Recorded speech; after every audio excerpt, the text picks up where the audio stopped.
ụmụnne m na ụmụnna m elota ọnọrụ na onwekwerechi ọnwa nọ ọnụ nwanyị mba nnọọ awụchasịala na mo yes ụmụnne m ọ na-eweli iwe ote anya m shiri rụrụ ihibe m ihe m ụra n'abalị gara aga ọ wote ka abalị shiri pụtara m ewetere m ọnụ update masịkwana m echi nga na kelee ụmụnne anyị ndị joinere m live n'abalị abịara m live ebe after 12 am ọ wote o shipụta ka abalị gara aga ụnọ ajoin ya ma ngwa m bịara live anọtọkwara m anọtọ m na-ele na ikekwe ụmụnna ya na ha juole ahụ site na amara Chineke ya wụ na ọ nwere ndị ka mụ anya ha join ya m asị m Chineke join unu aka Chukwu nọrọ unu n'ahụ onye nọrọ olu nwanne ya gbata Chineke agaghị gbatara ya mgbe o welitere olu amen. Ụmụnne m anọ m na abalị ụnyaahụ ebe after 11 alakpuole m ụra eburule m onye uhuru onye azara ahụ na fonu mebidere ringiwa na eringi ya akapụ di masị m na ọrụkwa ka o ji onye ke na m pik dele mara na ihe ọ ga-ekwu na m don't worry na ya gaghị adị disturbed. Ụmụnne m ewerele m fonu unu ntara pik eye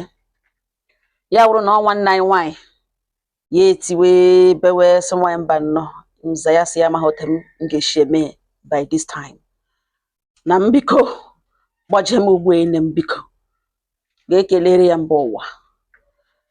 n'obi na ọ gbawala ya na the same time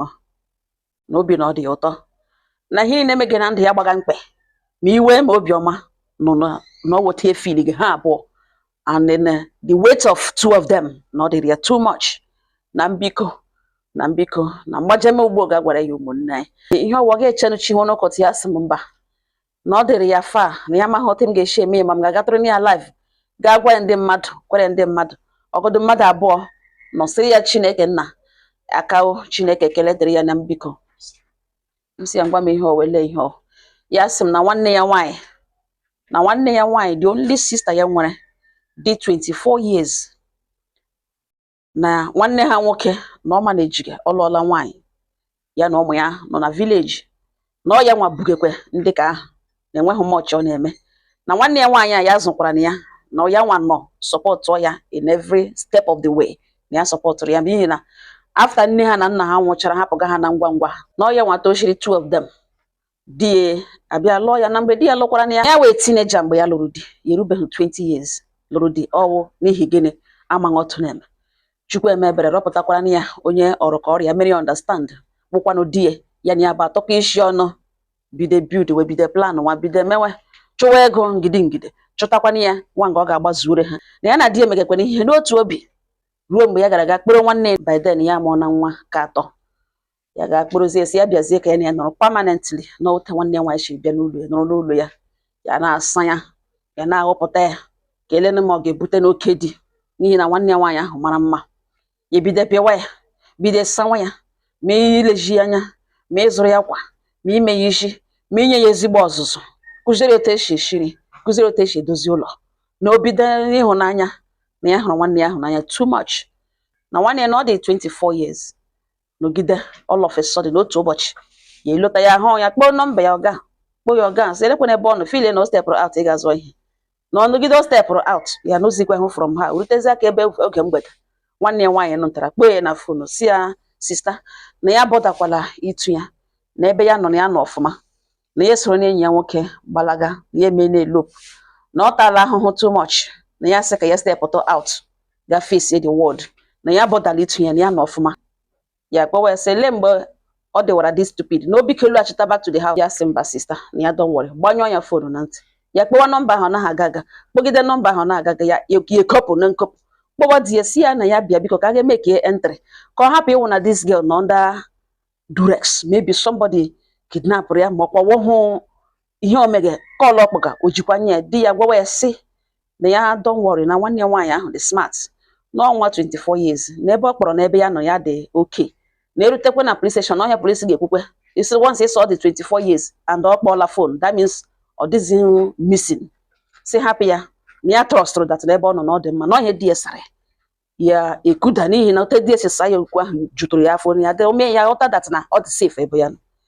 1 month aga 2 months aga nwanne ya ha akpọ ya dị worried na mgbe ọbụla ya dị worried ya notice ya na mgbe ọbụla ya dị worried ọ gaghị eweta aka nwanne ya nwaanyị ha akpọ ya si ya sista na ya nọrọ na ya nọkwa ọfụma ya sị ka ya kpọọ ya gwakwa ya na ya na oke ebe ya nọ ikudakwanụ. And di ya pụrụ kemgbe ọkọtụ, di ya na-awọpụ hala okpo ya nọtọkwa ya kpoo di ya, mana kemgbe ọkọtụ ọ pụrụ phone number no dey switched off, and ya dị very sure na onye ọbụla chajichara phone ha n'abalị. Ya dịkwuo worried, so gịnị nwere ike ime di ya phone ya gbanyụọ. Ya conclude na ọ ga-awụ somebody zuru ne phone ahụ gbanyụọ ya, na ọlọta na ọ ga-eme explain weta ka ebe 3:30 na-aga 4 somebody akpọ ya na phone na ya wụ a nurse. Ya faint ya ume na obi mkpụrụ obi ya na-achịda ya n'afọ si nurse na okwu daghala a strange caller si ya wụ nurse. Nsogbu dị ya jụọ sọ onye nọ n'ụlọ ọgwụ, onye gịnị mere, onwe ya ọ dịkwa na mma. The nurse agwawa ya si ya na ọ dị na mma, no problem. Na ya bịa ọ ya nwanne so person ya si yes na ya bịa n'ụlọ ọgwụ dị otu a, na nwanne ya nwaanyị na ọ nọ labor kemgbe, na a na-atara ka ọ mụọ nwa, na o nweghị complications, and ihe ọ kpụ n'ọnụ wụsị kpọrọ ya nwanne ya nwaanyị si ya bịa na ka elene ma ọ wụrụ nwanne ya nwaanyị ka ọ ga-ahụ nwa enwe ike pụta. Si ya biko ya bịa ya check time ọ ga-ewe ya irute ebe ahụ ya na where the person si don't worry na ya na-abịa, ya ga-abịa na enwere taxi ya ma ya na-use for her business. Ya kpọọ the man na ọ dị free, ya si yes na ya bịa na ya ga-efuelere ya ta, ya gbajuru ya ta nke na ọ bịa ebuga ebere ote. The man asị oke madam were so were ije bịa ka esi bata gize nyelio moto ọkụ. Ha gawa ebe ahụ rute n'ụlọ ọgwụ, lekwa nwanne ya nwaanyị afọ ime ala elu gbaa. Ozugbo nwanne ya hụrụ ya, nwanne ya tiwe si ya sista na ya gbaghara ya, na ya gbaghara ya na ike agwụla ya n'obi, na ya biko gbaghara ya na ọ dị ya nwe nwa na ugbu ya na ya n'afọ, na ọ wụ nwa di ya, na ọ dị ya nwe nwa, na ya ghọtara na ya emejọla ya, na ya chọghị ịga n'ili without asking sorry, na ya biko gbaghara ya. Nga ka ya nọrọ fepụrụ nwanne ya nwaanyị akalanya gịnị ya na ntị uto. Ya jụọ ese gbaghara ya na o mere gịnị, kama na ihe push nwa ọsịsọ mụọ nwa dị ndụ, na ọ mụọ nwa dị ndụ nakwa mana ọ naanị ya na ya bụ na o meghala ihe ọ na-eme ugbo okpum ya onwe ga-aṅụkwa sniper dọwakwa ya that side. Ọ na-atọ ọnụ hala anya na ọ ga-ahụ ya ka ya bịacha, na ọ marakwa ihe riri ya mma ugbo, na ọ kama na ọ bido na ebe ndị ya etiwe ndị nọọsụ eleba ha na ya bịa na strength nwanne ya na ọ bịara ya ngwa ebido tụbiriwe bido pekiwe gụrụ ya tụbiriwe rịrịwa ya ka na fosi ya ngwa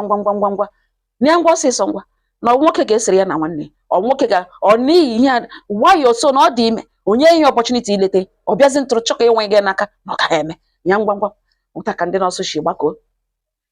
ya smile ya jitezie ya aka ya nwa jidekwe ya si ya ngwa nne m ga ụta ka oshi tụbiriwe ya ebido pushwe pịa mana epushile ya mụọ nwa anọ ntara mụọ nwa ahụ ebe after 11 mụọ ngwa daga nwa nwoke. Na mgbe ya na-abịa na the hospital ka ya hụrụ di ya dị surprised na ihe dịgodi ya mkpawo ịga zụọ nwanne ya. Mgbe ahụ nwanne ya nwaanyị mụziri di ya ga-ekpute budo ihu n'ala. Nwanne ya nwaanyị were ihu tofu ebe wọl ya eji isi nwanne anya mmiri na-awụ ya na-agwa nwanne sọ gbalịala na ọ kpali ike nwaanyị na ọ gbalịala dịrị ndụ na ọ dịrị ndụ ka ha lụwa na ọ nwanne ya ọ mana enweghị ga-eme ka ya ewere iwe kakarịka. Mgbe mụ na na-ekwusi ya sị m ka ya kpọọ m vidio kọl ka m lekiri ihe ya ahụ ka ya kpọọ vidio kọl wege kamera ebe klin gị nwa nwanne ya nwaanyị sị lekwa agadaga nwa nwoke nwanne ya nwaanyị mụrụ lekwekwe na nwanne ya were ihu denwe ebe wọl na m lekwa nwanne ya gara igbu ya na ọ chọrọ igbu ya na ọ chọrọ ịhapụ gị just like that because of gịnị because of di ọ gaghị eme. Nne m ụta ka m shiri okwe m idi m sị ka m mere na ihe ọ sị mere ya m bịakwanụ life ka Chineke nna were ọnọdụ ka m were mee ya obiọma m kelecha ya ụmụnne m ya eweta aka ebe 6 obi ekwe m tetekwe kpọwa ya si ya na ele otu nọrọ ugbu a ya sị m nwaanyị mba nọ nza ya sị m di erugharị ganga na ka ọkpara na ọkọhụbe m na otu a ka ọ bịa na arịọ gị ọbịa si ya na ọwa kọrọ ekwensu ya tụpụbedere ya ọnụ na nwanne ya nwaanyị kwanụ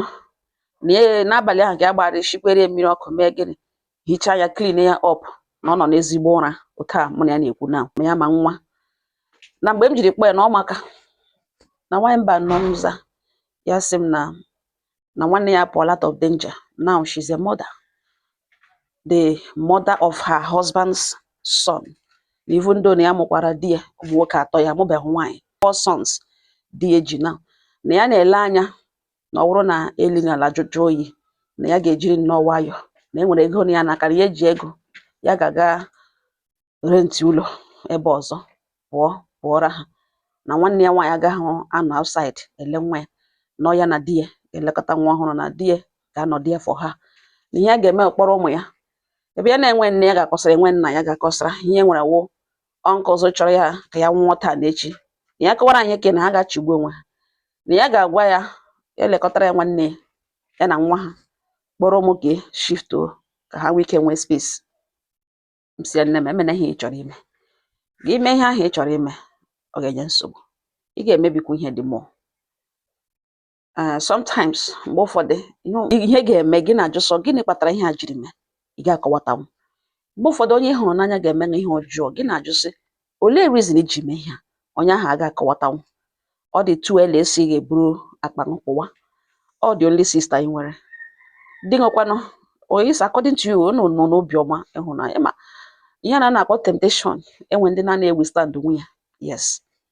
ị nọchiri anya ihe ị gara gị ụlọ ọgwụ ga-emewe ihe your mother ga-eme. Every mother ga-eme. You are your sister's mother. N'ihi na ị played the role of a mother. You called her spirit back. You gave her hope to stay alive. You gave her strength to fight further. Ya alụkwana lọta. Ọ wụ n'ihi nke o jiri because na ịgbagharala because of ihe nyere because of otu isi kpọlata mmụọ ya mere o ji dị ndụ taa. Ọ bụrụ na ị hapụ ya ụwa kwara ngwedere ṅụ pụwara ha ọ ga-eme affect ma ụmụ gị ma your own sister ma nwa ọ mụrụ ma di m. Ọ gụnwa with the pillar of strength nọ na that house. Time will change everything. Biko nne m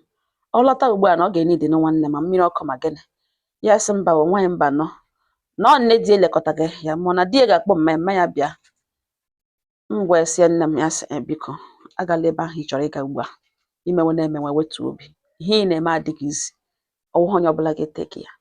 mana iwe strong woman. Life is too short. Enwe onye ga-ata ibe ya ata. Nne m hapụ gị ọlụ ọma ịlụlụ ka o puo lekọta ya ya onwe ya mara understand na ya mee na ihe ọjọọ ihe o ji gbalaga from mgbalaga ọ na ọ dịrị izi ọ na-ịmụkwa nwa ahụ ị gaghị ama n'ihi na ọ chọghị inye ṅụ nsogbu. Eme Chineke sị mba both karma both the whole forces asị mba na gị ga-abịa na ịdị ihe ahụ emere na nzuzo na ị ga-amarịrị. Chukwu akpọlatakwana n'ụdị o ji akpọlata gị sị lee ihe mere na gị hụ ihe mere na. Do not disappoint God. Nọchi ike na marriage ṅụ nọrọ there for your kids nọrọ there for everybody na emechara ọ ga-adị mma. Nwaanyị mba nọ mza ya sị m na ya nọ na ihe m kwuru mana o kweghị ihe ịdị mana ọ dị same ka ya ele ma ọ ga-adịrị ya easy ka ya ele ma ọ ga-adịrị ya possible